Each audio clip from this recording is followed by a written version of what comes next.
start. You start.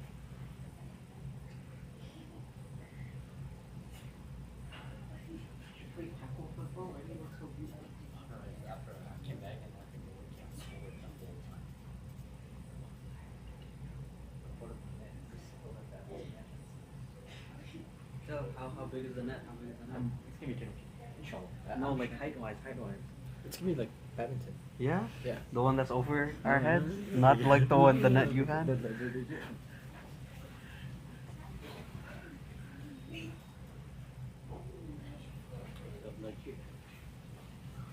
Can't be playing with your net rules, bro. No, bro. I think my name was Oh, no. big on this one. No.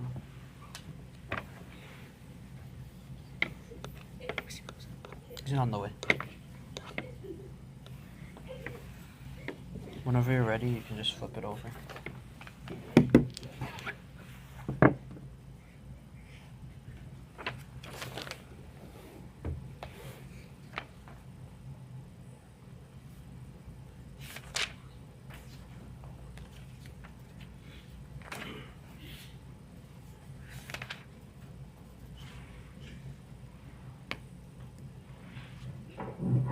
السلام عليكم ورحمة الله وبركاته.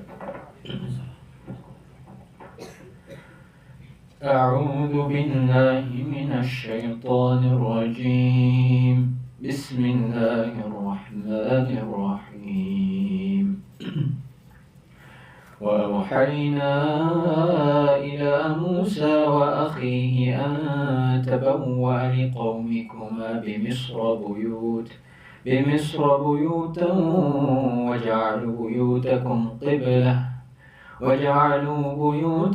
قبلة وأقيموا الصلاة وبشر المؤمنين. وقال موسى ربنا إنك آتيت فرعون وملأه زينة وأموالا في الحياة الدنيا ربنا ليضلوا عن سبيلك ربنا اطمس على أموالهم واشدد على قلوبهم فلا يؤمنوا حتى يروا العذاب الأليم. قال قد أجيبت دعوتكما فاستقيما ولا تتبعان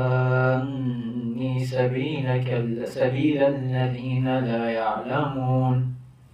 وجاوزنا ببني إسرائيل البحر فأتبعهم فرعون وجنوده بغيا وعدوا حتى إذا أدركه الغرق قال آمنت أنه لا إله إلا الذي آمنت به بنو إسرائيل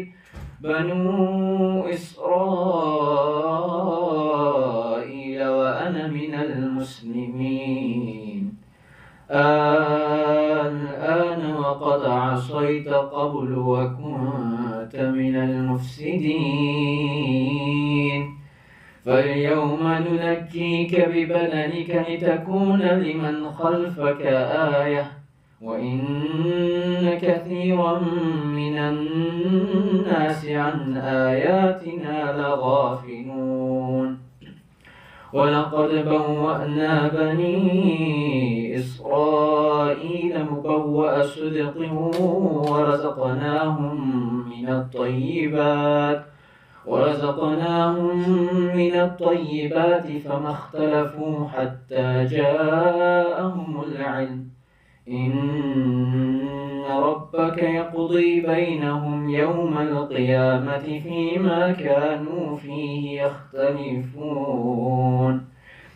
فإن كنت في شك مما أنزلنا إليك فاسأل الذين يقرؤون الكتاب يقرؤون الكتاب من قبلك لقد جاءك الحق من ربك فلا تكونن من الممترين ولا تكونن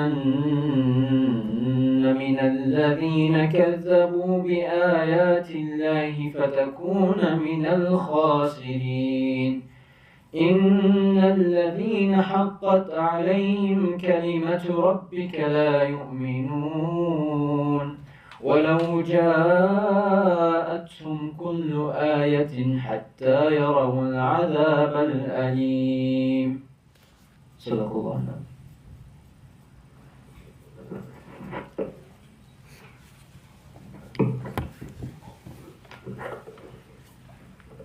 Assalamu alaikum warahmatullahi wabarakatuh. Jazakumullah khair for those that have come. Just a few reminders. The brothers can start like sitting as up front as possible. Then as the people come in, they'll follow suit. And then also any children under the age of 9 can make their way towards the back room, inshallah. Assalamu alaikum.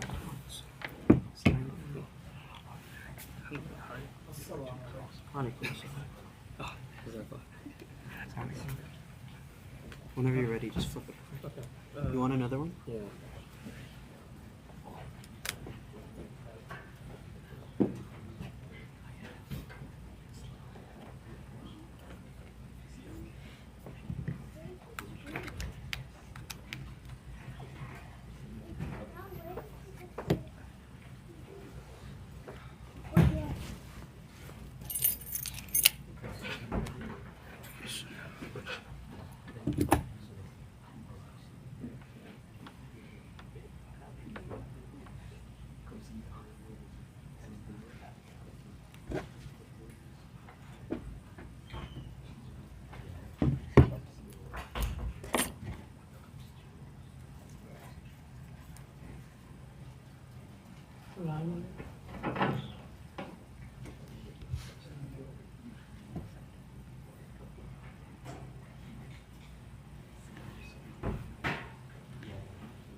Let's cut off if I look like this.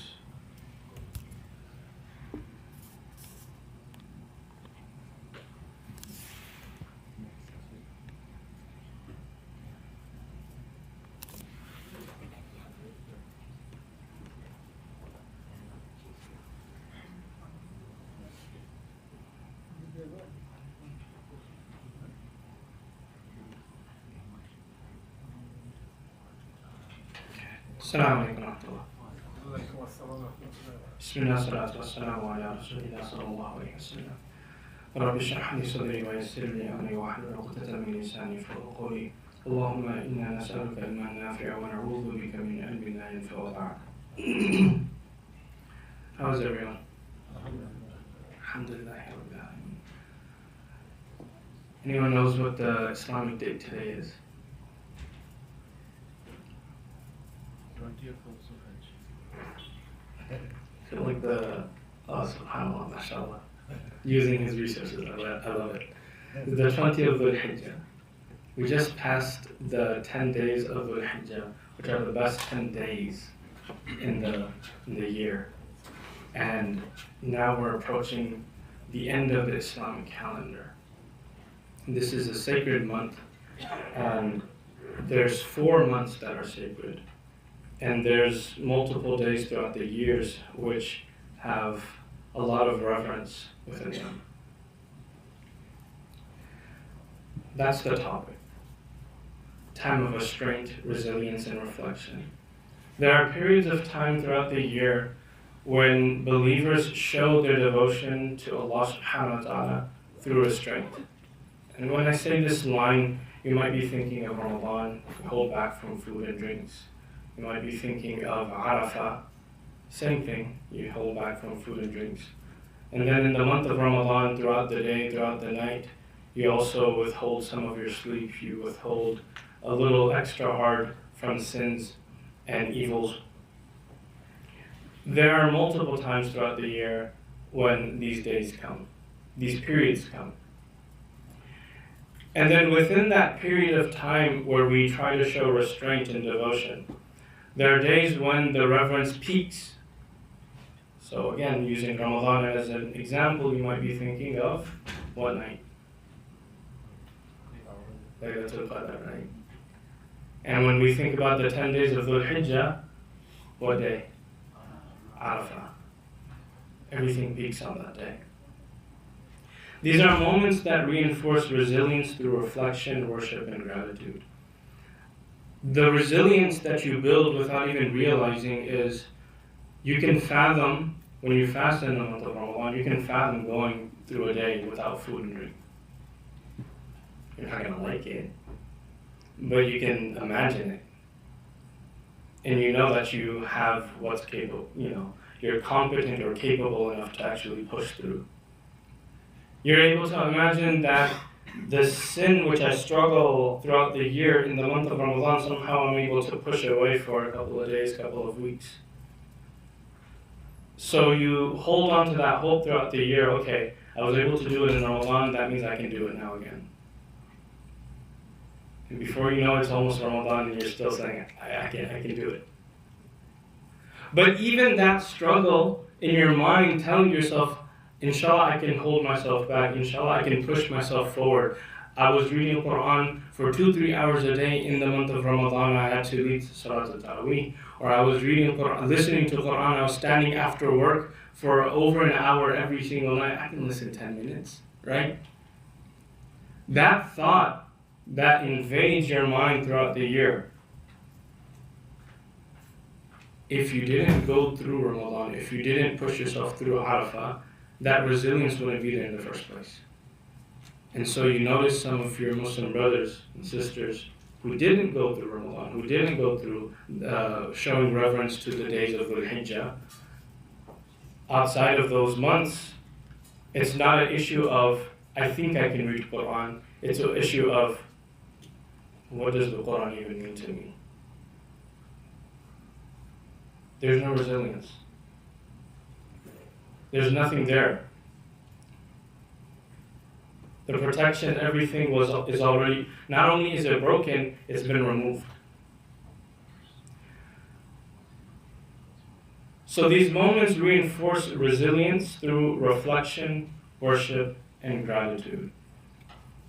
Allah subhanahu wa ta'ala mentions in Surah At-Tawbah, بعد أعوذ بالله من الشيطان الرجيم بسم الله الرحمن الرحيم إن عدة الشهور عند الله 12 شهرا. The number of months in the sight of Allah subhanahu wa ta'ala is 12. يوم في كتاب الله يوم خلق السماوات والأرض منها أربعة حرم. Ever since the creation of the heavens and the earth, Allah subhanahu wa ta'ala wrote down 4 of these days are going to be sacred. ذلك الدين القيم, that is the upright religion, that is the proper way. فلا تظلموا فيهن أنفسكم. What is the significance of sacred months? Don't wrong yourselves in those sacred months. In a social setting, we'll come back. وَقَاتِلُوا الْمُشْرِكِينَ كَافَّةً كَمَا يُقَاتِلُونَكُمْ كَافَّةً وَاعْلَمُوا أَنَّ اللَّهَ مَعَ الْمُتَّقِينَ. Another verse that's relevant to this topic is in Surah Ibrahim, where Allah subhanahu wa ta'ala says, وَلَقَدْ أَرْسَلْنَا مُوسَى بِآيَاتِنَا. We've sent Musa with our signs, and أَخْرِجْ قَوْمَكَ مِنَ الظُّلُمَاتِ, to pull the people out from darkness, إِلَى النُّورِ, to light, وَذَكِّرْهُمْ, and to remind them بِأَيَّامِ اللَّهِ, of the days of God. إِنَّ فِي ذَلِكَ الْآيَاتِ. In that is signs, there's indications for who? Sabbar, Shakur. 2 key terms that you have to remember. For these days throughout the year are significant for the sabbar, for those who are not just patient, they're sabbar. They're steadfast, patient, and also being able to, they persevere. Sabr in Arabic has a lot of connotation. It's not passive, it's very active. So sabbar, shakur, and they're grateful.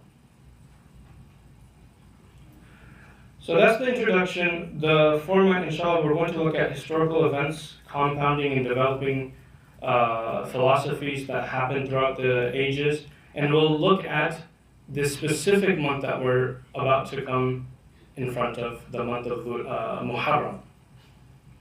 Muharram is a sacred month. But what makes it so special and significant? Let's first look at some of its historical events and developments and significance. Then we'll look at the religious context, and then we'll look at the potential cognitive results if you don't keep things clear in your mind. So the Islamic calendar. We're not talking about Ramadan. We're not talking about Dhul Hijjah. We've passed Dhul Hijjah. We're talking about Muharram. Some historical context about this month. Let's go back to the time of Umar radiallahu anhu. Abu Bakr radiallahu anhu, he was Khalifa for 2.5 years. He passes away, appoints Umar radiallahu anhu to lead the community. Now he takes on the leadership, and he has a growing Muslim army at his disposal, and he has a vision and a mission in his mind, and he's pushing forward. The Muslim community, by the time Umar radiallahu anhu comes into play, or even just Abu Bakr radiallahu anhu, they have this peninsula that they control. And Umar radiallahu anhu, he sees also with the guidance of Rasulullah sallallahu alaihi wasallam and Abu Bakr radiallahu anhu, the trend that they've already set is that they're moving upwards. They're moving north, east, and west. So 5 years has passed. Umar radiallahu anhu is in leadership position. They've already conquered and they've moved up into northern Syria. And they've moved eastwards and they've gotten into a very pivotal Sassanid kind of stronghold. Forget the name of the place over here, but maybe it's up here. Khuzestan, right here, in this area. So they're pushing back the Sassanids. They've conquered a lot of the Byzantine, and they're growing. In this time frame, Umar radiallahu anh is also forced to engage in urban development, urban planning. What happens now? The Muslims are spreading out. Okay, before I would just say you guys come back to Medina and rest. But you're so far, by the time you come back, it's time for you to go back out.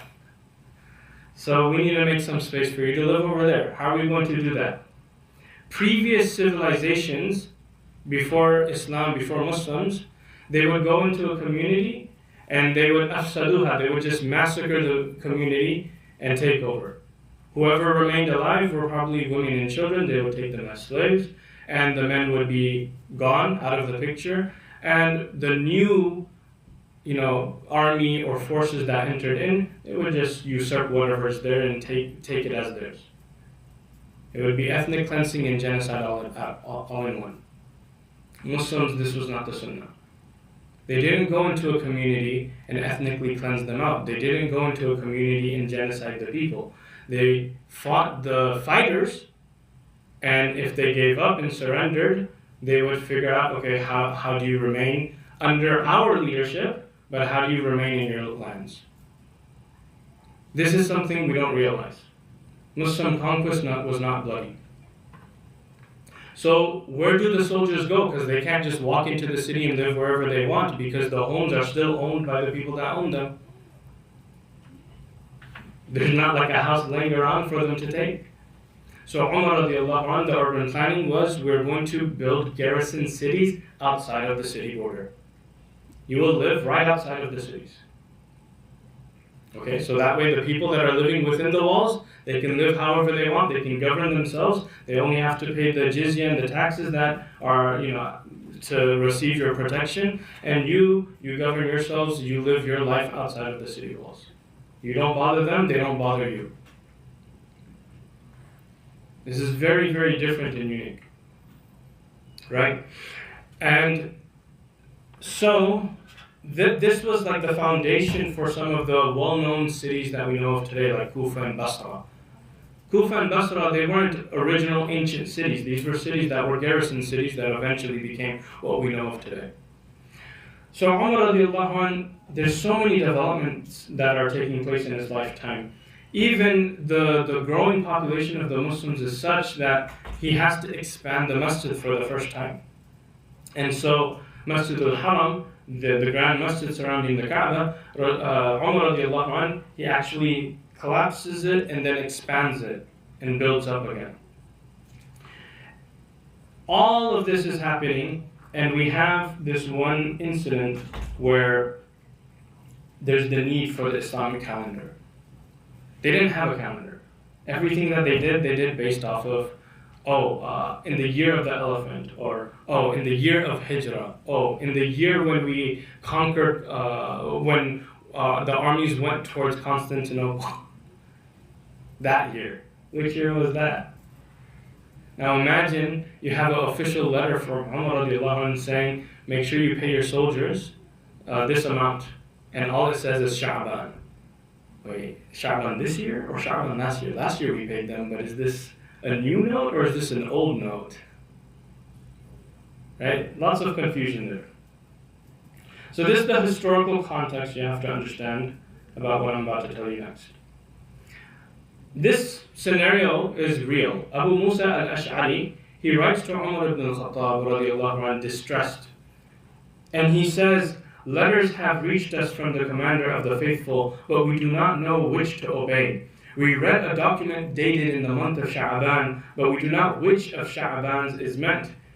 Is it the month that has passed, just last month, or is it the one that is going to come next year? Umar is said to have gathered all the companions that were alive, meaning like the senior elder companions, and told them, money is flowing in, and we have apportioned, we have money that is coming in, and we have to distribute the money, but we don't know how to do this properly without confusion. Give us some ideas. And so this was this amazing moment where the companions come together and they're deciding and they're trying to figure out, how do we do this?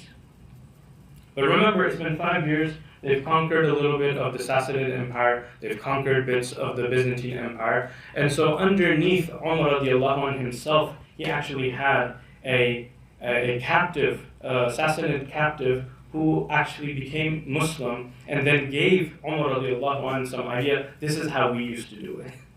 This is how we used to keep track. And so Islam is coming into connection with foreign communities, with non-Muslim communities, and benefiting from their systems and ideas and philosophies. And Umar radiallahu anh and some of the top of the companions, they're at the forefront and analyzing and assessing what can we take, what do we reject. And so finally, the conversation says, okay, we're going to have a calendar. What's going to be the epic or the epoch? It depends on how you want to pronounce it. Everybody else says epic, but Americans we say epoch. Or it might be the other way around. Whatever the case is, the epoch refers to that first day of a calendar. So what do you think is the epoch of the calendar that you and I use, 2026? What does the epoch refer to? What's year one? If this is 2026, what was year one? What is the epoch for it? What is the anchor that tells us this is year one? That's why we're calling it year one. Birth of Christ. Is the first year after Isa alayhi salam, Jesus Christ was born. So what's the anchor for the Islamic calendar? What's the epoch or the epoch for the Islamic calendar? Yes? No, not Rasulullah sallallahu alaihi wasallam. Good try. Hijrah, correct. These can all be questioned, you know. Do they know? If they read the flyer. Oh, if they read the flyer, okay. Do they know about the other part? No. Oh, that's not on the flyer? Okay. Alright, I hope you guys have your phones. Let's continue. So, Hijrah is set as the first year. That's the first AH. When Rasulullah sallallahu alaihi wasallam went from Mecca to Medina, that was first year of the Islamic calendar. But every year, every calendar has to have a first month. How do we set what the first month is going to be? They could have chosen Ramadan. They could have chose Dhul Hijjah. I mean, you can just about choose any date to be the first, any month to be the first month. But eventually the conversation it shifts and it kind of lands on Muharram. Logistically, amazing, beautiful. Historically, it gives you goosebumps thinking about that conversation. Religiously, is there any significance? That has to be the question that we constantly ask. So the Islamic calendar was established 17 years after Hijrah. So 17 years into the Islamic calendar, that's when it actually finally got set. Does that make sense? Okay. Now, there's another contemporary context to think about. Civilizations have generally always associated different celebrations with seasonal changes, especially like during harvest season or something like that.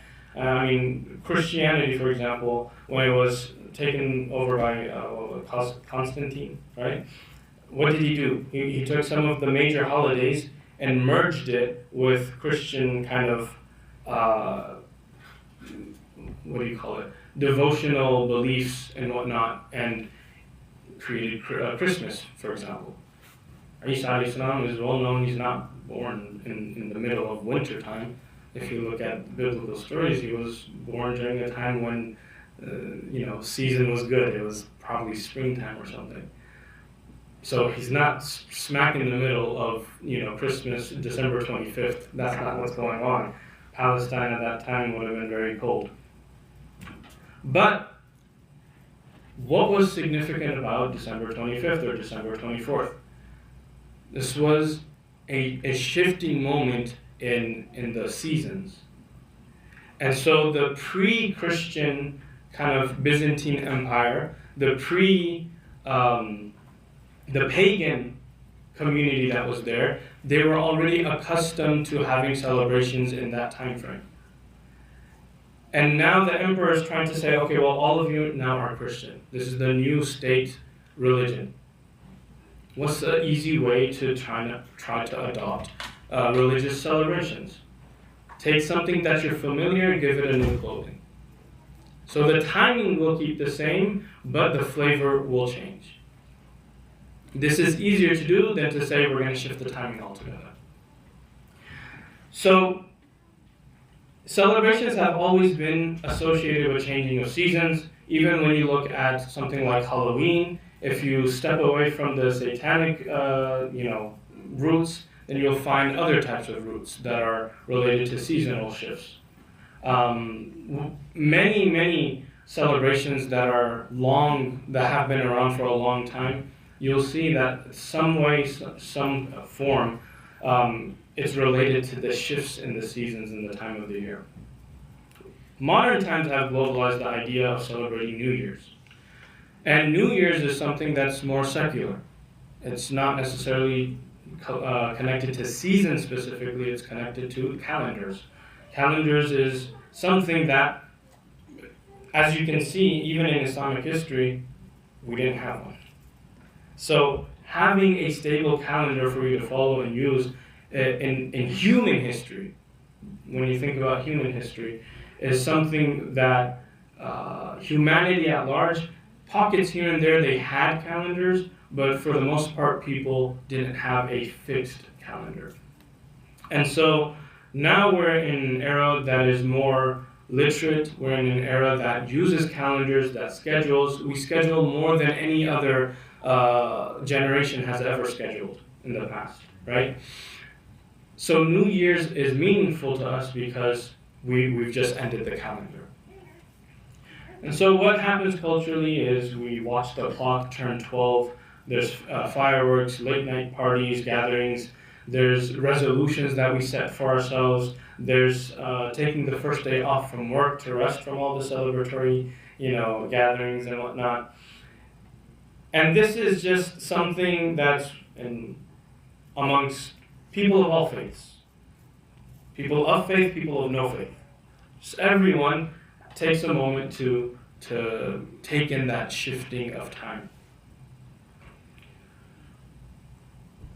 Compound all of this, the fact that in our Islamic history, Muharram is the first day of the new year. Compound the cultural celebratory nature of celebrating New Year's. On top of that, Allah subhanahu wa ta'ala actually does give Muharram, regardless of whether it was the first month in the year, the second, the third, the last, it doesn't matter which month of the year we set Muharram as, but Muharram specifically is one of those months that Allah subhanahu wa ta'ala says, out of 12 months, 4 months are sacred, and Muharram is one of them. When you understand this and you're able to divide everything up, and you're able to remember in your mind, okay, Muharram does have a sanctity, it does have a sacredness, but not because it has the first day of the calendar, not because I live in a culture where we enjoy New Year's and we want to wish everyone a happy New Year's and we want to say du'as like kullu aam wa antum bi khair, right? This wasn't a thing in the time of the Prophet when first of Muharram would come around. It wasn't even the first of the year. So why would they say that? Remember, the Islamic calendar was set 17 years after the Hijrah, 7 years after the Prophet had passed away. So it's a misnomer. It doesn't make sense to say they would say something like that, right? Nothing wrong with saying du'as, but it doesn't make sense to say that's what they said on the New Year. So, but what does the sanctity of Muharram mean? It means socially, you avoid warfare and battle should not be instigated by Muslims. On a social level, the Muslim community was expected to withhold their wrath from others. Even if there was some tension and there needed to be some military campaign, when that month would come around, hold back, don't start anything. And individually, it means that for us, sins carry more weight and harm during this time. Dhul Hijjah is a sacred month, and Muharram, which is coming up June 15th, is going to be the first of Muharram. The whole month is a sacred month where we try our best and we hold back more than ever on sins. If a distinction for why Muharram is sacred is not made, what can happen? People go into habits. They fall into, they become mechanical.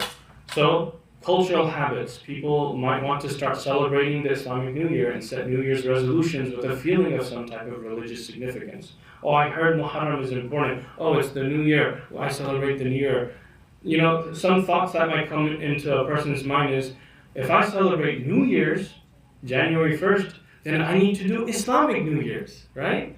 It only makes sense. I'm a Muslim, right? I should have more pride about my Islamic calendar. Very logical, right?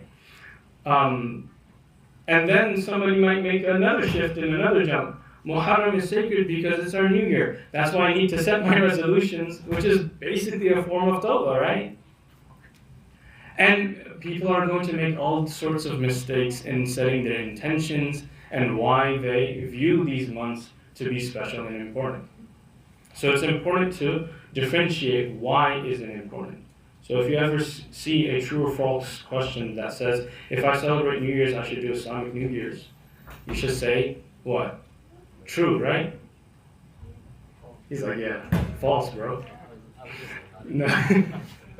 And if you see a true or false question that says Muharram is sacred because it's our New Year's, that's why I need to set my resolutions, and resolutions are basically a form of tawbah, you're going to say true, right? No? You're going to say false, inshallah. Or maybe you're going to say true. And if you do, we'll find out what happens. Side note, resolutions looks and sounds like tawbah, but tawbah is about turning to who? Allah. With a resolution, secularized resolutions, who are you turning towards? Yourself. You're turning towards yourself. The action of turning is the same, but to whom is not equal at all.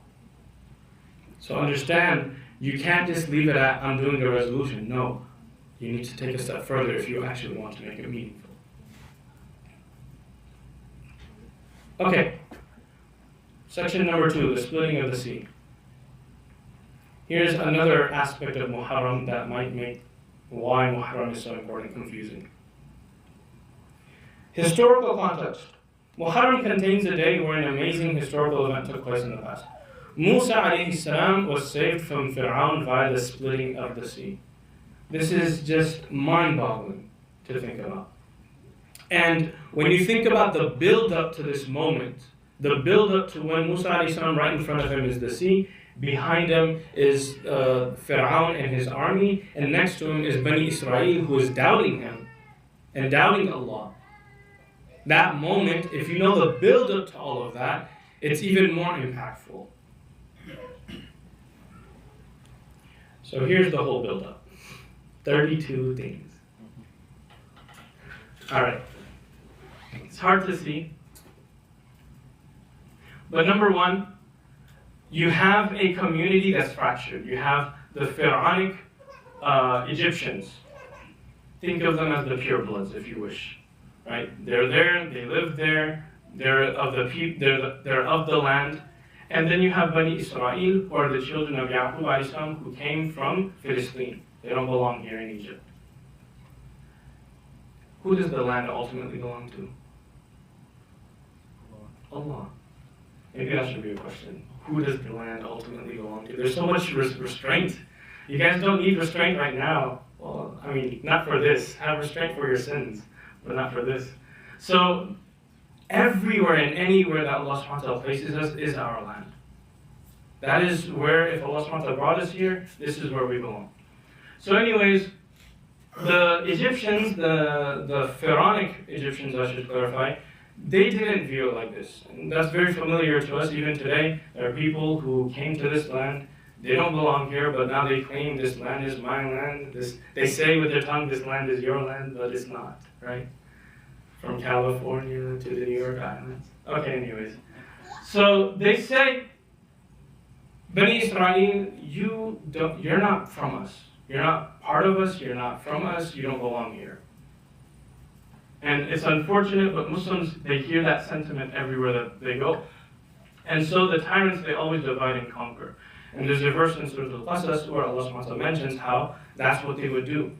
They would divide the Coptics, the Egyptians, and they would divide the Bani Israel, and they would make the people of Bani Israel lower and subservient to the Misri, the Egyptian Coptics. And so you have buy-in from the people of Fir'aun, from Al-Fir'aun, because if you follow Fir'aun, he's going to make Bani Israel serve you. So why not? I get a servant too. So you have this division going on. Number two, so society is fractured already. And Fir'aun, he sees a dream that there will be a boy from that lower class that will overtake him, that will throw him from his throne. This leads him to systematically kill their sons. Like, whatever division there was there, he's now escalating it further. So, okay, well, I saw a dream, and I don't know if it's real or not, or what's going to happen, but not even in my dreams will anybody take this throne. So, subhanAllah, like, when you have hatred and animosity for a people, something as simple as a dream can take you off to be like, okay, yeah, we'll kill their sons. What kind of humanity does a person have to be able to do that? Very ajib. So this is happening, all before Musa alayhi salam is born. Then Harun alayhi salam was born in the years which the sons were safe. So Harun alayhi salam is from Bani Israel. 1 year, the year before, sons, anyone that's born, that's a boy, killed. Next year, Harun is born, safe. Time passes, Musa alayhi salam is born, and it was a year when the children, the boys, the sons of Bani Israel are being killed.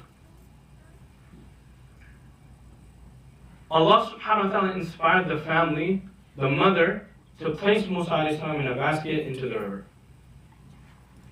And the river is flowing this way, the basket is flowing upstream. And so she doesn't know what's going to happen to him. She's probably expecting the boy's going to drift that way. But once she lets go, Allah subhanahu wa ta'ala shows this event. And obviously, when you see something like that happening, you're not just going to sit still. So the mother, for whatever reason, she's not able to follow, but she sends the little sister, or this older sister, I should say, go follow this basket. Where is it going? And so the sister is hiding, and she's following the basket. This basket now, it's picked up, literally, the river is flowing in the backyard of the king of Pharaoh, of the Pharaoh. And so one of the men, or one of the, whoever was on the guard, in the, the courtyard or the gardens doing work on the field, they pick up the basket because they notice it's going upstream. It's not going with the stream, it's going against the stream. So anyone will notice that. And so they pick up the basket and go, what is going on? And they bring this baby right, what's the figure of speech? Like, right in the lion's den, right? Straight into the lion's den. Musa alayhi salam, Allah subhanahu wa ta'ala brings him from the safety of his mother's arms into a basket into the river, all the way straight to the palace. No idea. In the year when he's supposed to be killed. And so now, there's this moment where Fir'aun is like, yeah, I mean, this one too, get rid of him. No heart. But the wife, Asya, she says, wait. This whole incident happened, the baby's here out of, like, just in the river, let me at least have him. Let us adopt him. Let us take him in. And her words is what allowed Fir'aun to say, okay, fine, keep him. So now, subhanAllah, Musa alayhi salam, he grew up in the palace right under the Pharaoh's nose. He was given wisdom and knowledge, and he was a man of justice. Musa alayhi salam, living that close to injustice, instead of molding and shaping into becoming an unjust person, it refined his ability to see what is right and what is wrong. Oftentimes, we are a product of our environment. Again, oftentimes, we are a product of our environment. What made most of the prophets and messengers so unique is that despite their environment, they are who they are. Statistically, an orphan, you don't expect great things from them. Someone that doesn't have a father or mother figure, generally the trend is crime. Just statistically raw data, no hearts here, right? What happened to Rasulullah? Changed the world. Musa alayhi salam, growing up in the palace, has wealth, has power, has affluence, has pull, has everything at his disposal.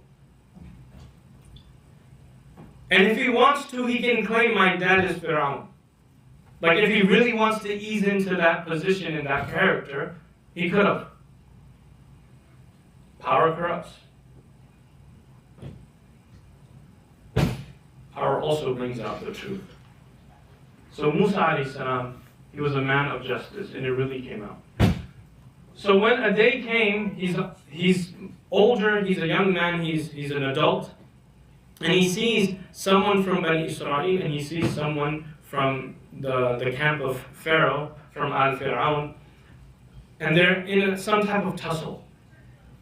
And the man from Bani Israel is saying, calling Musa, Musa, help me.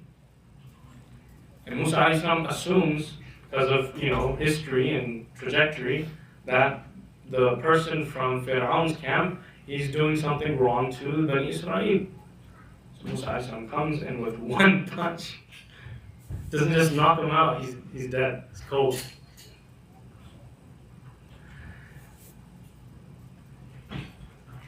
And now, this was something that was done by accident, because Musa alayhi salam, I don't think anywhere in history do we hear of a person with one hit, the soul comes out as well. That's unheard of, at least for me. So Musa alayhi salam, he seeks forgiveness from Allah subhanahu wa ta'ala immediately. That's not what he was trying to do. He was trying to get the man off of him.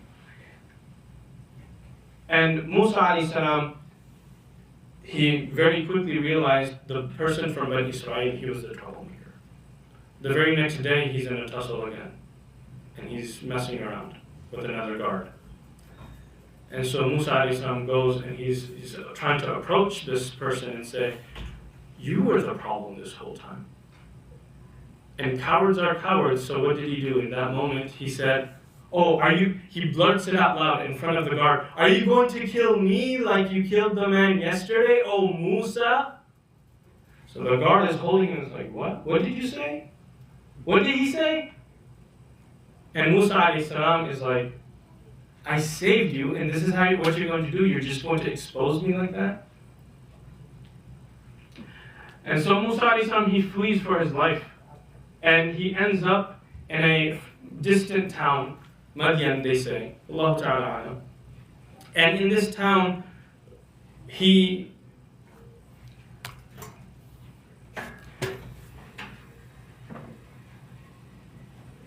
I'll just continue. In this town, Musa alayhi salam, he comes under a tree.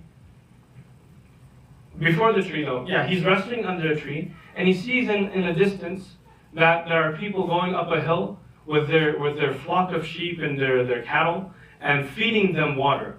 And he sees a little bit further away from that crowd is two young girls. They're holding their flock back, and they're waiting for their turn. So Musa alayhi salam gets up from the tree, because he notices them struggling over here, and everybody else, all the guys, they're just doing their thing and taking care of themselves. And so he walks over, Ma khatbukuma? What's your deal? What's going on? And they both say, our father, Abuna Shaykhun Kabir, and our father's old, he's elderly, and so we're here trying to take care of the flock. And we're just waiting our turn.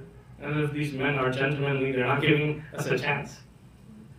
And so Musa alayhi salam said, give me the reins to the cattle, I'll take them, or the sheep, or whatever it was. So Musa alayhi salam goes, and he's like, excuse me, and he takes care of the flock of sheep. He brings it back to them, and he goes his way. And he makes a beautiful dua. He says, Rabbi inni lima anzalta ilayya min khayrin faqir. My master, I am truly, if there's anyone in this world that is deprived of any goodness, it's me. And you are the one that brings down goodness, so my master, bring down some goodness. I'm the one that is in most need of your khair right now. And subhanAllah, 24 hours didn't even pass. These two young girls, they go back home. He's chilling next to the tree, right? Musa alayhi salam. And the girls mentioned to their dad that this man, they helped us out, and he expedited everything. His father's surprised, you guys came back so early today. What happened? And he sends his daughters out and says, call him, bring him to our house. And so Musa alayhi salam comes to the house. We don't have time, but essentially in that moment, that conversation, the father says, I'm going to marry you to one of my daughters. You're going to live in our house for 7 to 10 years. If you fulfill 10, that's great. But minimum is you're going to be with us for 7 years and you're going to work in our house. Just like that, he got married, he got a job, he got a house. One act of kindness, one dua, and a heart full of trust and reliance on Allah. So now Musa alayhi salam, persecution is happening, but Musa alayhi salam is not a prophet or a messenger yet. He lived in the palace. He's in this situation where Allah subhanahu wa ta'ala forced him out of the palace. And now, on the run, Allah subhanahu wa ta'ala provides him a home, a family, and a job. We shift over now. Part 2. Musa alayhi salam has completed not 7 years, he said, I will complete the 10. So Musa alayhi salam completed 10 years of working for the father of these two girls. And he lived with them, he lived with his father-in-law for those 10 years and did, the work that he had to do. After that, he set off with his wife. We don't have any narrations of kids or anything like that, but it's just the Quran generically puts he went with his family. What that entails, Allahu A'lam. So Musa alayhi salam now goes and he's going back to Egypt. On his way, in a distant place, there's fire. And to start and ignite a fire in the time of Musa alayhi salam, it was a process, it was lengthy, it was difficult. It's starting to become night, it's starting to become cold, and if I can just get a stick and borrow the fire instead of starting my own, I'll go get some of the fire from that on my stick, bring it back, it expedites everything. So Musa alayhi salam tells his family, wait here, I'm going to go to the fire. Not only will I bring back some warmth, but also get some directions. 2 birds, 1 stone. Musa alayhi salam goes. When he approaches the fire, he came for one type of guidance. Allah subhanahu wa ta'ala produced from it a different type of guidance. He wanted direction to Egypt. Allah subhanahu wa ta'ala gave him direction to Jannah. It was in that fire where Allah subhanahu wa ta'ala said, it's an iconic moment, I have to quote it. Can't just go off the top of my dome with it. Surah Taha, Surah 20, Allah subhanahu wa ta'ala says, فَلَمَّا أَتَاهَا نُودِيَ يَا مُوسَى إِنِّي أَنَا رَبُّكَ فَاخْلَعْ عَلَيْكَ إِنَّكَ بِالْوَادِ الْمُقَدَّسِ طُوًى وَأَنَا اخْتَرْتُكَ فَاسْتَمِعْ لِمَا يُوحَى إِنَّنِي أَنَا اللَّهُ لَا إِلَهَ إِلَّا أَنَا فَاعْبُدْنِي وَأَقِمِ الصَّلَاةَ لِذِكْرِي. When he sees that fire and he goes and approaches the fire, from the fire a voice calls out to Musa alayhi salam saying, "Oh Musa, أَنَا رَبُّكَ فَاخْلَعْ عَلَيْكَ." Take off your sandals. إِنَّكَ بِالْوَادِ الْمُقَدَّسِ طُوًى. You're in a very sacred valley of Tuwa. Take off your sandals here. أَنَا اخْتَرْتُكَ. I've chosen you. اسْتَمِعْ لِمَا يُوحَى. So listen carefully to what I'm going to reveal to you, what I'm going to inspire to you. إِنَّنِي أَنَا اللَّهُ. Certainly, indeed, it is I, Allah. La ilaha illa ana. There's none worthy of worship except for me. فَاعْبُدْنِي وَأَقِمِ الصَّلَاةَ لِذِكْرِي. So worship me and establish the prayer for my remembrance. إِنَّ السَّاعَةَ آتِيَةٌ أَكَادُ أُخْفِيهَا لِتُجْزَى كُلُّ نَفْسٍ بِمَا تَسْعَى. The hour is sure to come. My will is to keep it hidden so that every soul may be rewarded according to their efforts. Musa alayhi salam was now coming back as a prophet and messenger. He intended to go to Egypt and kind of perhaps blend in with the society so he doesn't have to be exposed to Pharaoh. It's been 10 years. So many things has happened. He could probably fit in. Allah subhanahu wa ta'ala said, no. Musa, you can't just blend in. Forget that. Not only are you going to go back to Egypt and call people to Allah, you're going to start with Pharaoh himself. You're going to expose yourself to Pharaoh right off the bat. اذهب إلى فرعون إنه طغى. Go to Pharaoh. He's transgressed every boundary. It's only been escalating more and more. فقل هل لك إلى أن تزكى. Shall you purify your soul? And so Musa alayhi salam is sent to go speak to Pharaoh. Musa alayhi salam, knowing the history, he's afraid. He says, "Ya Allah, send Harun with me. Reaffirm me, give me strength. Don't just send me by myself. This is too much to bear on my own." And so Allah subhanahu wa ta'ala says, "You got it, Musa. I helped you before, and I will help you with Harun as well. I helped you when you were a baby. You had no idea. I sent you upstream. I helped you under the castle of Pharaoh himself. You had no idea. Your prime enemy was the one that fed you. I forced him to feed you. That's how I provided for you. So now you're asking for Harun? Easy ask. Easy ask. Now go to Pharaoh and speak to him layyinan." Subhanallah. he was told to speak gently to Fir'aun, to a tyrant, to a baby killer. I ask you today, if someone said, you're going to be sent and you're going to have an opportunity to stand in front of a certain president of a certain illegal state, but you have to gently speak to him and invite him to Islam, would you have that self-control and self-restraint to do that?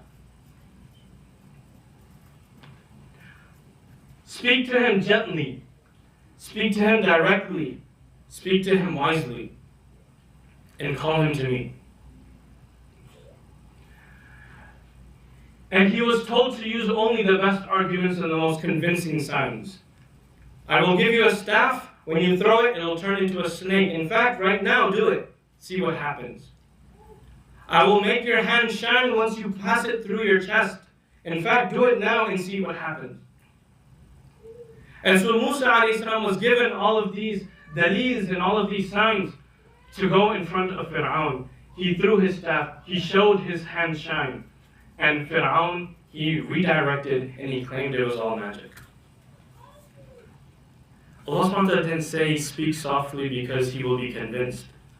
Allah subhanahu wa ta'ala said speak softly. Musa ﷺ said, Sami'na wa ata'na. If we give da'wah, when we speak to others, are we calling people towards our arguments? Are we calling people towards ourselves? Or are we actually trying our best to indicate, I'm just trying to show you towards Allah? This is where our da'wah often fails. This is where our da'wah falls flat. This is where we become so obsessed with, I don't have all the proofs, I don't have all the ayats and everything, I don't know, those mashayikh and everything, they argue so well. It's not about arguing. It's not about winning the debate. It's about simply saying, do you love God? What's stopping you from being a Muslim? Have you read the Quran? It's very simple. You're calling to Allah, not yourself, not your arguments. They might give you some, I don't believe in Islam because X, Y, Z reasons. Look, I don't have an answer to your, arguments that I don't know where you came up with or how you made up. I'm sure there's some holes in it, but if you're sincere and genuine and you want to speak about it, I can show you where our imams are. I can invite you to our masjid. If you really want to explore what Islam is, I can show you what a day in the life of being a Muslim is like. But do we have the courage to do that? So, Fir'aun, he redirected and he claimed it was all magic. And Fir'aun said, okay, I'm going to bring my army. Remember, 10 years has passed, 10 years, and Musa is coming back and having this conversation. And Fir'aun, he saw that this is not something so simple, so easy, so light that I can just dismiss. So he said, this has to be cognitive dissonance. Okay, this has to be magic. Let's bring our magicians. He makes a whole scene. What happens? The magicians come. More days pass, the magicians come, Musa comes. The magicians throw down their magic, Musa throws down the staff. And what happens? The staff eats up all of their magic. And all of the magicians in front of Fir'aun, in front of the entire community, they throw themselves down on the floor saying, Amanna bi Rabbi Musa wa Harun. We believe, we affirm that the Lord, the master of Musa and Harun is true. And what happens now? Persecution escalates. Bani Israel at this point is thinking, this is it. We got him.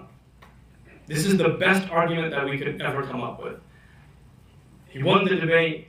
There's nothing else he could come back with. It's as clear as day that we're right, they're wrong.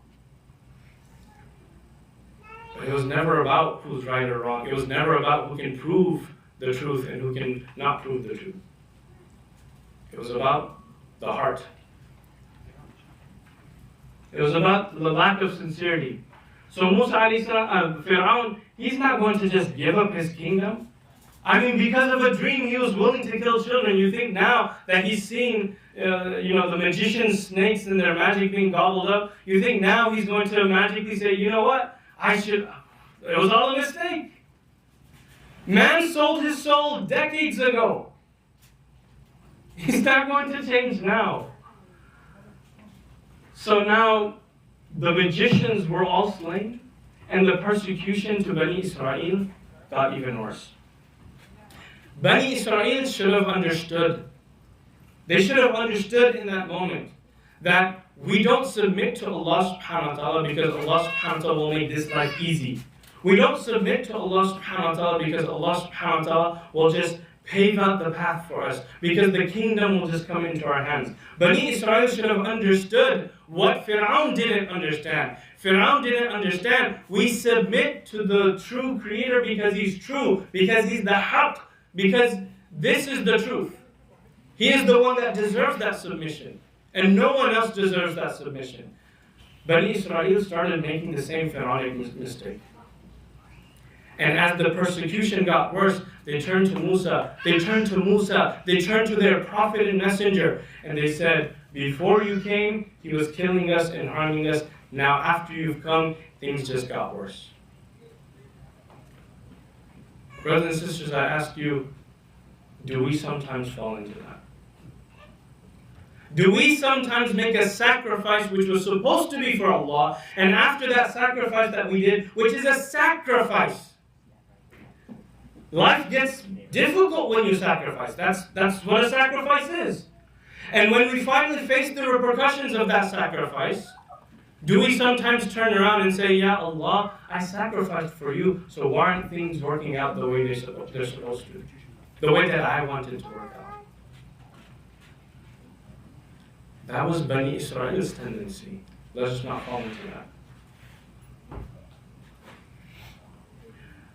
So now, Allah subhanahu wa ta'ala, with the escalation, Allah subhanahu wa ta'ala, what He did was over a long period of time. Months go past. The staff was already shown. The hand was already shown.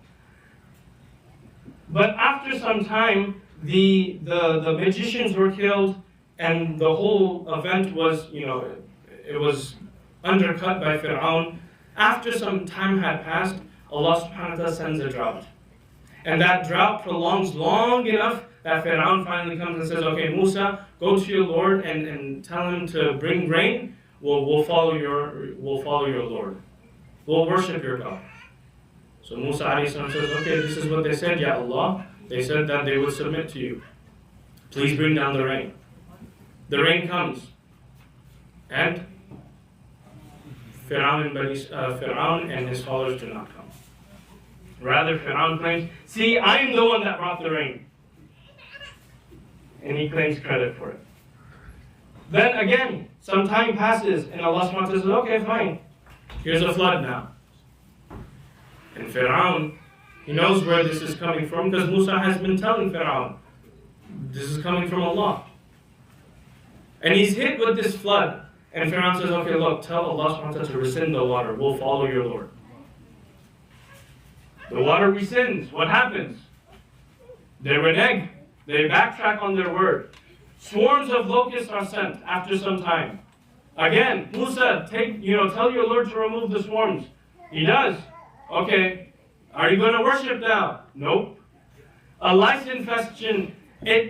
All of these things, the lice, the swarms of locusts, they only affect the people of Misr, the Egyptian guards and the Pharaonic people. They don't harm or affect Bani Israel. And so it becomes very clear where this is coming from. This is coming from Allah subhanahu wa ta'ala. Each one of these things, the swarms of frogs, the water that turns into blood, literally Bani Israel, they have a cup of water, they're drinking it, it's fine. So a guard comes and snatches it and says, okay, now let me drink it. And the moment he touches it and tries to drink it, turns into blood. This is how clear the signs they were. And finally, the last one, the fruits, it will lose its taste. And so Allah subhanahu wa ta'ala sent multiple signs to them. Sometimes in our own lives, we make dua and we say to Allah subhanahu wa ta'ala, oh Allah, show me something. And it's not going to be as blatant as any of this. But it's clear enough to us that we realize, oh, that was from Allah. And sometimes the hard-hearted amongst us, after being shown that personal sign, what we do is, Ya Allah, show me another one. Astaghfirullah. And that other one doesn't come. And then what do? Oh, shaitan, it was a fluke. It must have been a fluke. I'm just overthinking it. Don't ask if you're not going to respond. Each one of these made Fir'aun hesitate from killing Musa alayhi salam, but when they passed, Fir'aun would come back and say, okay, then now I'm going to kill him. All of this happened after this prolonged, stretched out da'wah, back and forth with sabr, with patience, with clear signs and clear demonstrations. After all of this, then Allah subhanahu wa ta'ala says, leave with your people at night, leave from this town. Sometimes we ask for the splitting of the sea before we did the da'wah. Musa alayhi salam, on the 10th of Ashura, he takes Bani Israel in the night. The army of Fir'aun, this is the last and final miracle that emerges, the fruits, and Fir'aun is finally, he's done with it. He's like, okay, we're going to go in, we're going to kill them. We're going to get rid of these people. I don't know what type of magic they're doing, but I'm tired of them. And so Fir'aun follows, and he hears that Musa and Bani Israel, they're leaving the town. And he says, no, that's not going to happen. We're going to follow after them. He could have just let them leave. Nope. We're going to follow them, we're going to catch them, and we're going to kill them. And so Musa alayhi salam, he goes, now he's in front of the sea. To his side is Bani Israel. Behind them is Fir'aun and their people. Remember, it's not only Fir'aun that saw these 9 signs. Bani Israel, who is right next to Musa alayhi salam, they not only witnessed the sign, they experienced it. Despite that, what did they say? Oh Musa, you brought us to our death. In front of us is the ocean. Behind us is Fir'aun and his army. It doesn't matter how clear the arguments or how convincing the arguments are. Hidayah is in the heart. It's a nur and a light from Allah subhanahu wa ta'ala. And Bani Israel, they were doing something that prevented that nur from entering. And so Musa alayhi salam, with full conviction, he takes his staff and he says, no, kalla, inna ma'iya rabbi sayahdeen. Allah is with me and He will guide me. If you say Allah has forsaken us, if you say the ocean is in front of us and the army is behind us, I say no, Allah is with me. Sayahdeen. And in that moment, Allah subhanahu wa ta'ala guides Musa alayhi salam to strike his staff in front of the water, and 12 paths open up. Because their great-great-great-grandfather, going all the way back to Yaqub, he had 12 sons, Yusuf alayhi salam being one of them. And from those 12 sons, you had 12 tribes. So Allah subhanahu wa ta'ala didn't just open up one path to honor Musa alayhi salam. Allah, despite their indignities, Allah subhanahu wa ta'ala opened up 12 paths for each one of the tribes to have their own path and lane to walk. And like this, they cross the Red Sea. Fir'aun comes behind, and the sea closes on them, and they pass away. Brothers and sisters, the immense moment of Ashura, Rasulullah sallallahu alaihi wasallam tells us that this moment, the person who fasts on this day, it will expiate their sins from the previous years. Those who fast on Arafah, it'll expiate the year that's coming and the year that's before. So 2026, you fast on Arafah, 2025 is forgiven, 2027 is forgiven. What year is left? 2026, the current year. So when you enter into 2027, Muharram is 2020, I'm using 2027, okay? Don't mix things up. When you enter into 2027, you fast on 10th of Muharram, which is Ashura. It's going to forgive the previous year, which is 2026, which was missing. And so like this, Allah subhanahu wa ta'ala forgives 3 years worth of sins by fasting Arafah and Ashura. Beyond that, Rasulullah sallallahu alaihi wasallam, as he comes into Medina, he finds the Ahlul Kitab fasting on the day of Ashura. And the Prophet sallallahu alaihi wasallam says, "What is this day you are fasting?" They said, "This is a great day in which Allah saved Musa alayhi salam and his people. He drowned Fir'aun and his people. Musa alayhi salam fasted on it due to gratitude, so we also fast on it." Rasulullah sallallahu alaihi wasallam said, "We are more worthy and closer to Musa alayhi salam than you." And the Prophet sallallahu alaihi wasallam then fasted on Ashura, and he commanded fasting on it. This is a day, brothers and sisters, community members, where Allah subhanahu wa ta'ala's divine nusra came down. Ashura this year will be on June 26th, inshallah. And so don't miss fasting on this day. Now, if you're not cognizant, if you're not focused, then you might have more confusion about the religious significance of Muharram and Ashura. Questions like, is the religious significance of Muharram and Ashura because it is a sacred month? Or is it because Musa alayhi salam was saved on a particular day in this month? Or is it because it's the start of a new year? You have to differentiate these things. Muharram is sacred. The month of Muharram is sacred because Allah said it's sacred. So Muharram has a sacredness, a sanctity on its own. Stay away from sins double time in this month. Reduce your wrongs, your oppressions, and your sins as much as possible. Limit it as much as possible in Muharram because it's sacred because Allah said so. Separate to this, Ashura is revered because on this day the divine intervention came down from Musa alayhi salam. It is one of the ayyamillah, it is one of the days of Allah that Allah subhanahu wa ta'ala tells us to reflect over and think about. Why do we reflect over these days? It's because it builds a sense of sabbar. Bani Israel were not sabbar in that moment. Bani Israel, they were weak. They were feeble. They saw the sea in front of them. They saw Fir'aun's soldiers behind them. They forgot all 9 of the signs which they saw and experienced with their own signs in that moment. And they said, "What's going to happen to us? Oh Musa, you brought us to our doom." Sabbar are the people that were there with Musa alayhi salam, and they said, "Ya Musa, we're with you. You tell us to stand, we stand. You tell us to walk, we'll walk."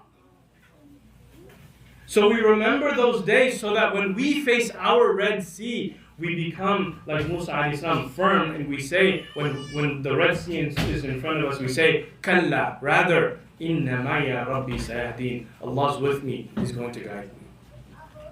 وَذَكِّرْهُمْ بِأَيَّامِ اللَّهِ. That's why we have to reflect on these days, brothers and sisters. And it reflects and it compels us to show gratitude because Musa alayhi salam, he has to be, all the prophets and messengers, we have to have a feeling of they are my prophet and messenger. And when we feel that, the Bani Israel, oftentimes people caricature Muslims hate Jews or something like that, like Bani Israel is cursed throughout the Quran. But it's moments like this where we're supposed to sit down and say the Muslims and the believers from Bani Israel, they're my brother. Allah saved them and they got through the water. They're my brother. They fast to rejoice. I too fast with them. We show our solidarity with them. We don't laugh and scoff at them. We look at the weaknesses that they had and we try our best not to fall into those same weaknesses. So it is wrong for us to think in this fashion with hatred and illness in our heart. Hatred will only take us towards the Pharaonic path. Hatred will only take us to dehumanizing people.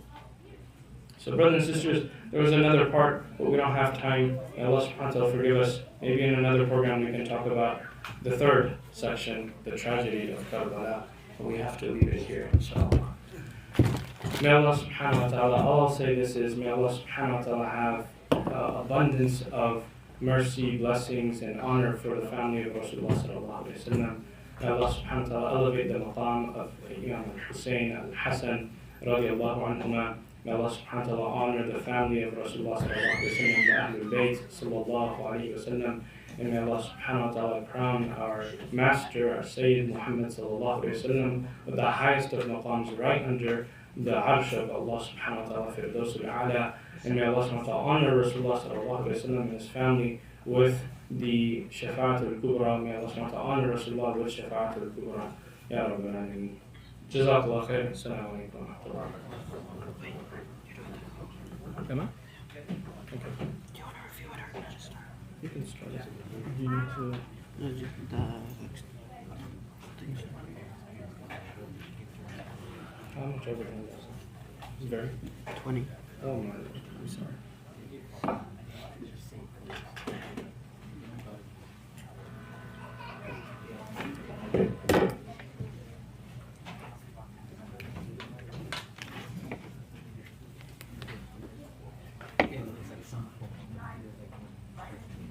Okay, assalamu alaikum.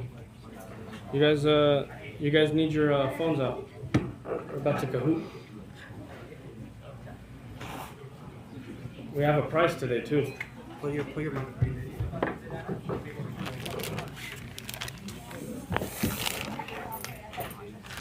There's something in this bag for you guys, whoever wins.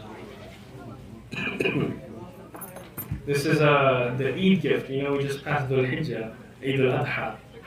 Oh, I should have brought a packet of goat. That's what I should have brought for you guys as well. I have it in my freezer. Maybe I'll go run and grab it for you. Inshallah. Baba Sheikh. Sisters, make sure you sign in quick. If you can't see, come close.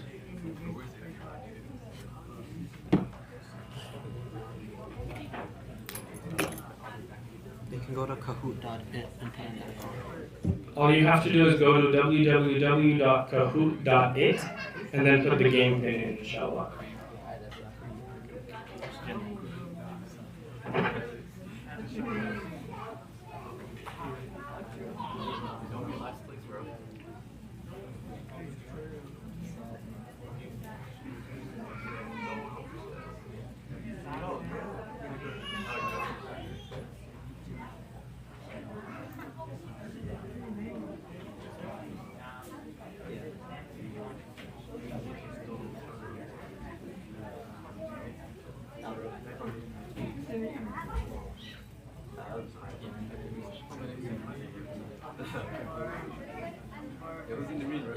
Hey guys, while we wait, listen to Salat ala Nabi. Yeah? He's like, no, don't do this, Imam Salah.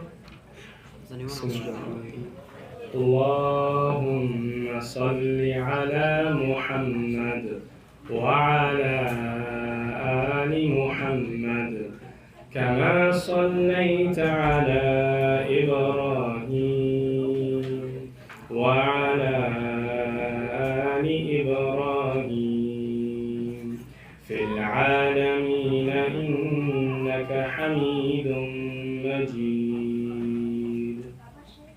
اللهم بارك على محمد وعلى آل محمد كما باركت على إبراهيم وعلى آل إبراهيم في العالمين إنك حميد مجيد. Let's start. Do it two more times with me and then we'll start. Two more times. Okay. I gotta hear you guys at least once. Bismillah. 3, 2, 1. اللهم صل على محمد وعلى آل محمد كما صليت على إبراهيم وعلى آل إبراهيم في العالمين إنك حميد مجيد اللهم بارك على محمد وعلى آل محمد كما باركت على إبراهيم وعلى آل إبراهيم في العالمين إنك حميد مجيد. Last time, everyone, come on. I want to hear louder. Bismillah. 3, 2, 1.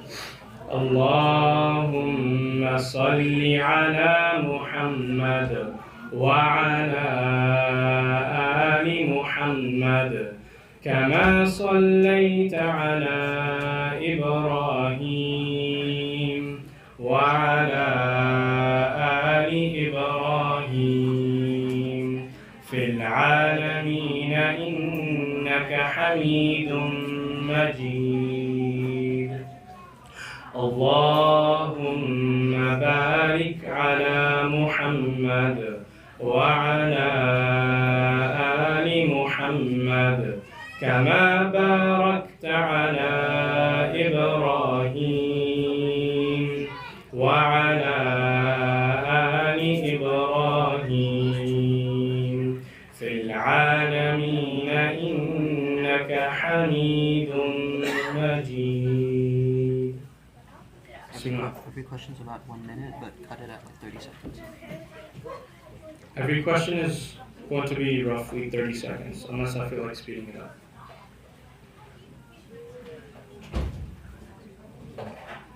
What did Allah not mention in Surah?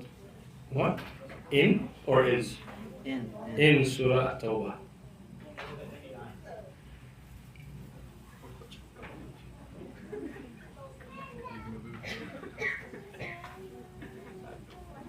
I would have been tripped up by this one.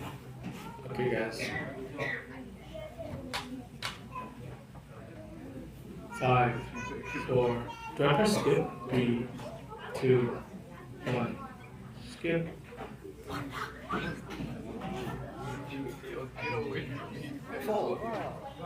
MashaAllah, Ali. Allah splits the sea and saves Bani Israel on the 10th of Muharram. Isn't it on Ashura, guys? No. And we fast on the 9th and 10th, and 10th and 11th, if you can't do 9th and 10th. Oh man. 9th of Arafah. 9th Arafah is 9th of Dhul Hijjah.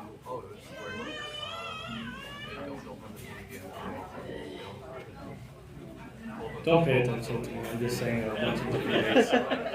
27th, 9th is Laylatul Qadr. Okay, skip, it's 30 seconds, sorry. Next.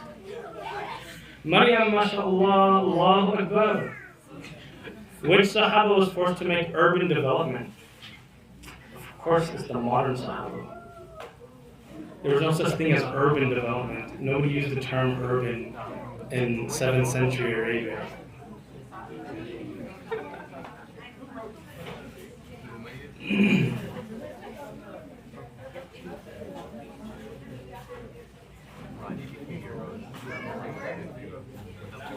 Hey, you know, a lot of people here probably don't know how to do this salat properly because nobody was saying Allahumma salli ala Muhammad. Most people don't say it when they don't know it.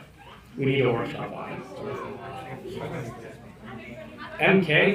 I don't know who MK is. Maybe brother, maybe sister. Whoever you are, mashallah. The sunnah of the Muslim armies was to not utterly destroy civilization if they conquered.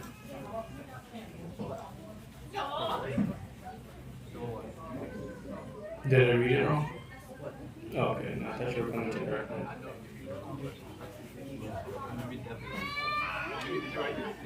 Yeah. What? I'm a CIS major. There's no English involved. 3, 2, 1, skip.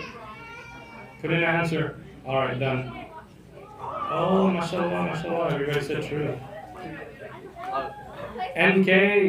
You know, once upon a time that used to be Naqib Khan. So I don't know who that is anymore. The epoch of the Hijri calendar is the birth of Isa alayhi salam. Of course, Prophet's birth has to be an epoch for a calendar, right? I just don't know if I put the correct answer. Oh no. That's a fault on you. I was under stress when I made it. Epoch. 5, 4, 3, 2, 1. Skip. Yeah, the epoch of the Hijri calendar is the Hijrah. Hijri calendar, Hijrah. And keeping the lead, inshallah. What is Tawbah about? Surah At-Tawbah. What is Surah At-Tawbah? No, it's not about that. It's about actual Tawbah. Why isn't turning yourself into the jail? Turning yourself in.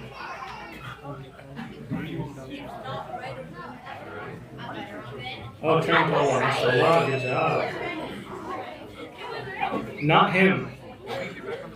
Okay, well, not him is not going to make it because he's not him.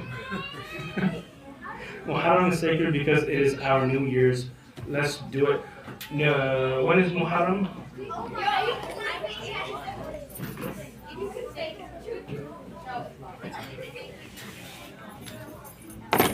June 15th. Some New Year's. If you're doing something on June 15th, false? Yes. Why is it sacred? Let's wait. Oh, let's wait? Okay, my bad. We're not going to answer that question. NK holding it down. I don't know, brother, sister, whoever you are, NK, good job. What surah mentions the tyrants dividing and conquering? Ooh, this was such a gloss. I don't know if they're going to remember.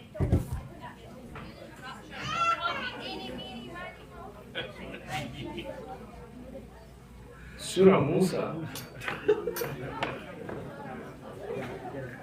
Which number is Surah Musa? I mean, TBD. 116. What's 115? TBD. That's us. Yeah, that's a hard one. I don't know. Yeah, I did though. I did mention him. Oh, not him is really not him. NK, mashallah. Brother, sister, NK, good job. Asya convinced Fir'aun to keep Musa alayhi salam. True or false? Just a quick one. You guys have 10 seconds. 10, 9, 8, 7, 6, 5, 4, 3, 2, 1. Skip.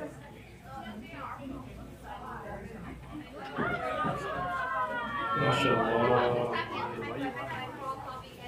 Man, NK is staying where he is, or she is. What did Musa alayhi salam not have or not do? One dua, a heart full of trust, one act of kindness, desire.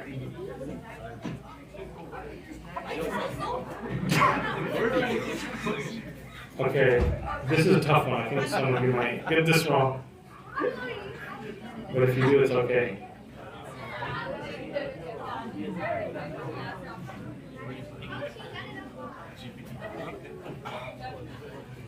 Five, 4, 3, 2, 1. I'm gonna skip, y'all. Just wow, we actually had 2 people get it wrong. It's crazy. Why is Muharram sacred, y'all? Oh, the question is here. This is the last one. Why is Muharram sacred? You should have asked when is Muharram? June 14, 15, 16, 17. I felt like some of the questions were too hard, so I needed to. Man.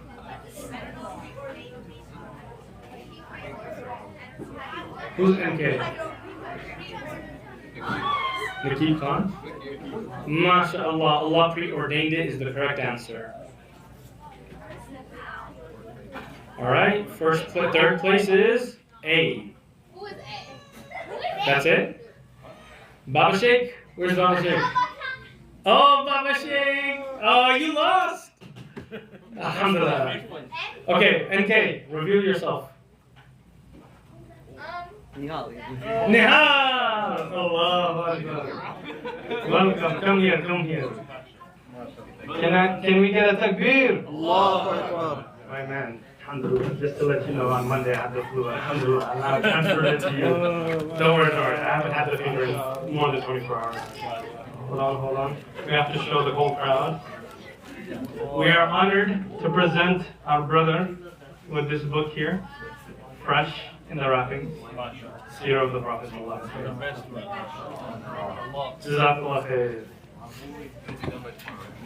This is our Eid gift to you.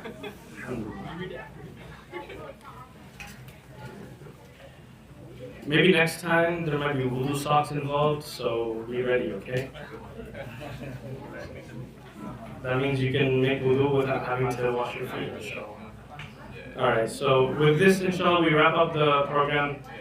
One of the takeaways, there was one last part we didn't get to talk about. It's very important. It is actually the main thing I wanted to build up to.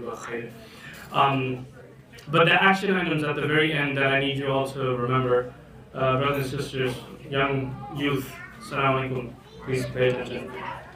June 15th is going to be when we finish 1447 of the Hijri calendar, and we enter into, or 1448, and we enter into 1449. I believe that's the dates, or 1447 to 47 to 48, right? Yeah, 1447, and we enter into 1448. Muharram, as we mentioned, just like Dhul Hijjah, is a sacred month. And we've just left from these extremely sacred days, the first 10 days of Dhul Hijjah. But in Muharram, there's one last day where there's a lot of significance. 15th is the beginning of that last sacred month for a while. And 26th, which is going to be the Friday after, is suspected to be the 10th of Dhul Hijjah. Rasulullah ﷺ said in authentic narrations that if he lived another year, he would fast the 9th and the 10th, just to differentiate a little bit from the Ahlul Kitab. Or the scholars, they say, if you mess up and you, for whatever reason, you don't do the 9th, then still do the 10th and then do the 11th afterwards. The preferable manner would be Thursday, Friday, but for whatever reasons you're not able to, then do Friday and then Saturday, inshallah. Seek Allah subhanahu wa ta'ala's forgiveness through that. Seek resilience, strength, seek steadfastness, and show shukr to Allah subhanahu wa ta'ala. May Allah subhanahu wa ta'ala make us amongst the sabbar and shakur. Ameen ya rabbal alameen. Assalamu alaikum wa rahmatullah.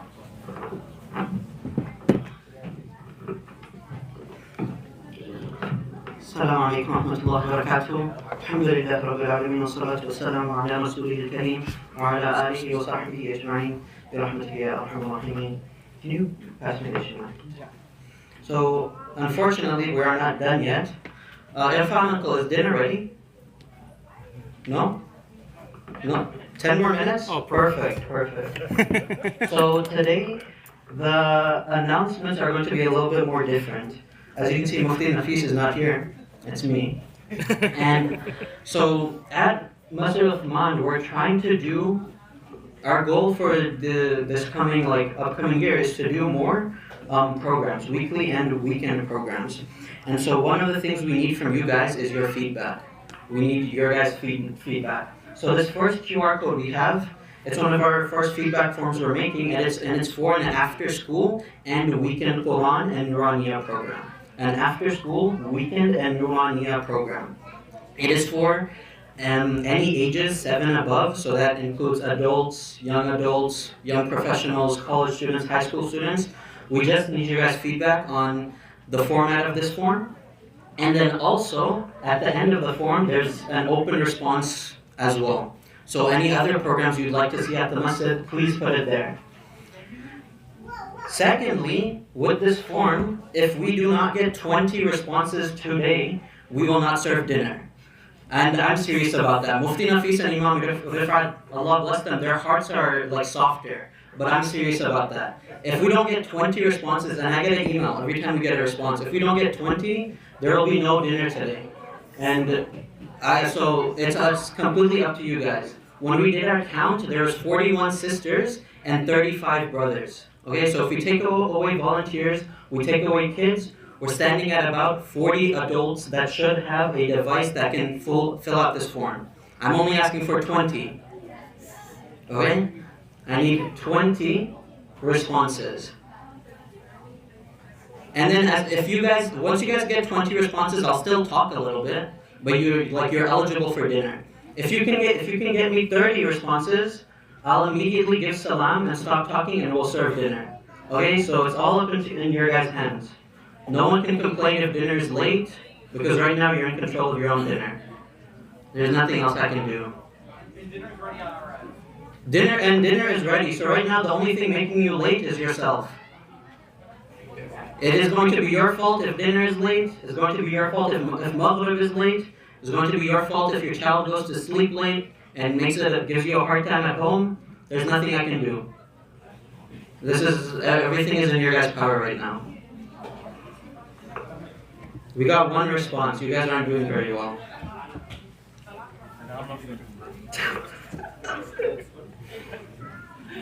So please, like, I was gonna say I'm joking, but I'm not actually joking. You won't get dinner, but please do fill out the form. It'll help us a lot. It'll actually like gauge what the community needs, see what the community needs, and we can form this after school and weekend Quran program to what the community needs, so we can fulfill our right upon the community. Besides that, a few announcements, just the regular programs we do have. Sisters Book Club, it's a monthly thing. They go over books throughout the year. Currently they're doing With the Heart in Mind. This is for adult sisters.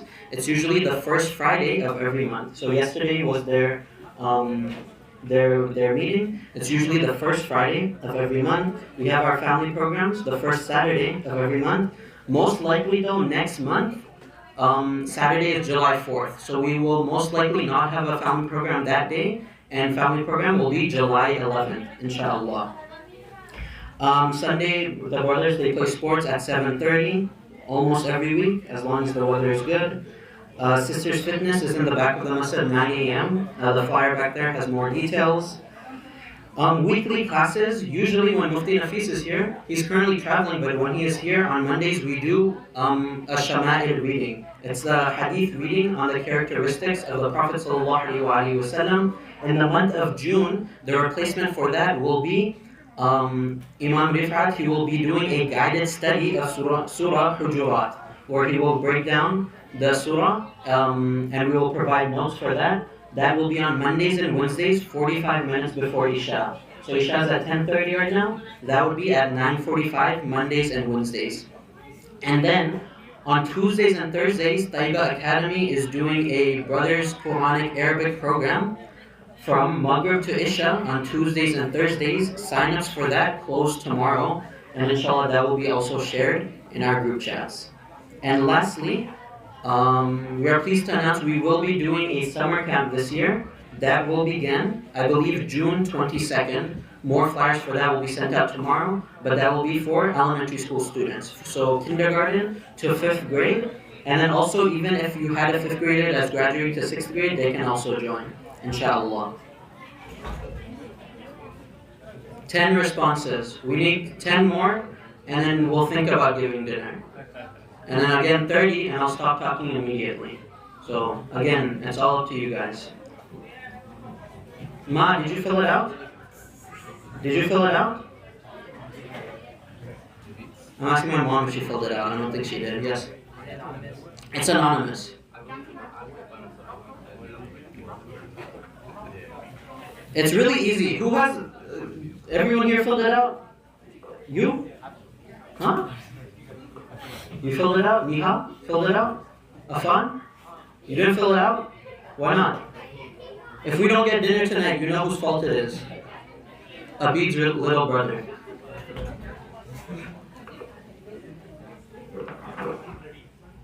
So like basically some of the things we ask in it is just like timing wise, like what times work best for you. We're looking to do an after school program on the weekdays. That would be mainly for Nuraniya and like beginning reciters. And then like on the weekends, we would do a more advanced class for those that are more fluent. So those that are looking to build their fluency more and learn more structured tajweed, and then also potentially an ijaza program for on the weekends for more advanced reciters.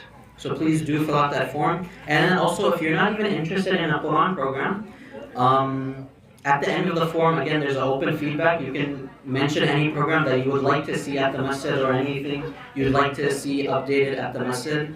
I don't know if you guys know this either. We have a concerns email on this side, so any concerns you may have with the masjid, you can also send it anonymously to the email that's on the wall up in the front over here.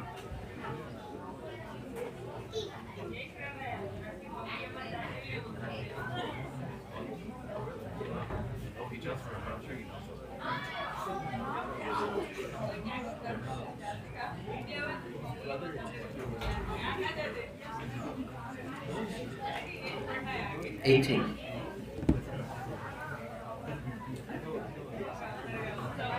Irfan uncle. Irfan guy. Do you guys have the papers ready? It should be in the back. under the thobes.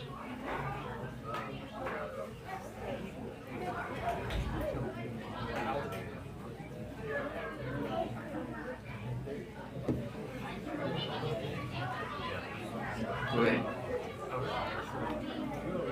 Alhamdulillah, we've received 21 feedbacks. So I said you guys can get dinner, inshallah. But if you get me 30, then I'll stop talking immediately. So I'm still going to talk a little bit more, giving the volunteers some time to set up. Again, this is something that we really want from the community. It'd be very beneficial in hearing your thoughts. Thank you guys for giving me time to speak with you. If I offended anyone or was a little rough with anyone, please forgive me. And if there was any good and beneficial that came from me, that is from Allah. Sallallahu ala khayri khalqihi Muhammadi wa alihi wa sahbihi ajma'in. Bi rahmatika ya arhamar rahimin. Jazakumullah khair. Assalamu alaikum wa rahmatullahi wa barakatuh. I don't think you filled it out. Huh? You have to meet the one. No, don't.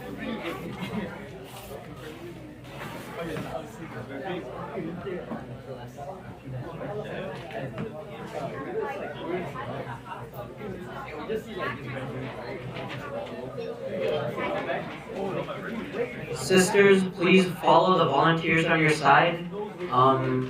They'll direct you on where you can go next. Brothers, if you can just make space for the volunteers to set out the white papers, and then inshallah you can go ahead and grab your dinner. Assalamu alaikum. Youth program? For him? For what? Summer camp? Please don't enroll. He's in what? 7th grade? 8th grade? Unfortunately, not this year. We don't have teachers. We don't have. For him, we just still have the middle school program, but there's no. This year in the summer, we're very short on teachers to do any like Quran programs. Middle school still going on? The middle school program still going on? Ji, inshallah. Inshallah. So easy. I don't want to say it.